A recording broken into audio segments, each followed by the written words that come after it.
an email recently about sending a petition to Lowe's. Lowe's, the hardware, big hardware company, asking them to stop using what are called neonic pesticides.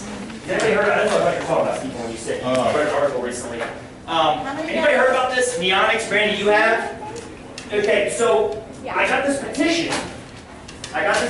Make sure you look at this, see how it's rated, make sure you come see me with questions, okay? I didn't get a chance to proof these very well. Maybe? I hope there is, Lydia, because we're going to have to use it later today.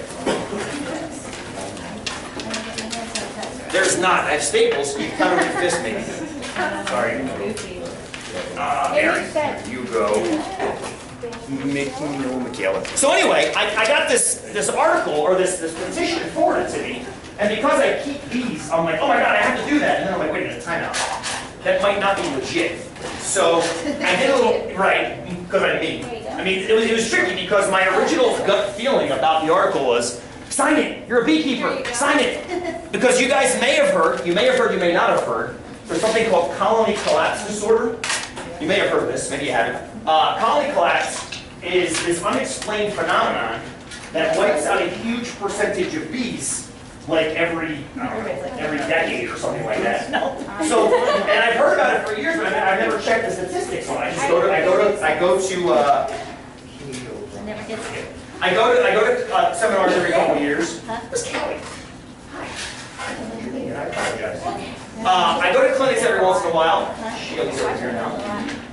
But as I'm digging the data, it turns out, at least it looks right now, that this neonics argument is not holding water. It looks like it might not be causing the bee die-offs. Now I got to dig more. I started digging last night around 7:30, and I didn't have much time. This morning I dug a little bit further, but I didn't have much time. But it looks like the research they did. So here's what they did essentially. They said neonics, what they are, is it's a way of pesticide proofing, or it's a way of insect proofing or pest proofing plants, but instead of spraying it on like the surface of the plant, they coat the seeds or they put it directly on the dirt when they plant the seeds in the soil. So the idea is it's not airborne. You know how when your mom tells you like wash your fruit before you eat it? I always laugh. I'm like, the pesticide is in the fruit. I'm not going to wash it off. But the idea is that neonics literally aren't sprayed on the air. They become part of the plant itself, and then it gets dropped into the flower, which then becomes the fruit, which again is kind of scary if you think about it that way. So it's systemic? Basically, yes, it becomes systemic. But the theory was that was killing the bees, because the bees, when they ingest the pollen when they're cross-pollinating things like apples and almonds and things like that, they cross-pollinate, they pick up that neonic, and it somehow impacts their behavior. So what they did with the research study, and this is what I got to look more, apparently what happened, and again, it's all apparent, I haven't had the time to dive into it well enough, they placed the neonic directly on the brain of bees, and then let the bees go and do and they showed an early death in brain neonic infected bees. And that made me scratch my head. Why the hell would you do that? That's like saying, is water bad for you? Well, yes, if I cut Erin's head open and pour water directly onto her brain, then close it back up and let her go, then she dies. Well, it's ridiculous, of course, because you're messing. You see what I'm saying, Erin? It's kind of ridiculous to think that. So I want to see if there's any kind of legitimacy in placing the ion directly on the bee's brain. Is that where it goes after they pollinate a flower? I don't know the answer to that. That's why I need more background research. And this is why it becomes such a time-consuming process, because it can take days, if not months, if not years, to fact-check these studies.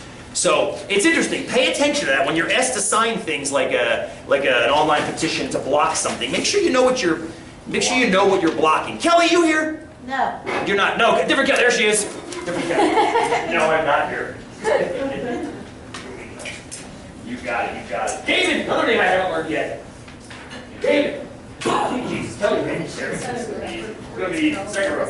Linda's over here. Hello. So anyway, sorry I was late. I got into a discussion with Mick, who teaches geography here, about that, because there is a geographic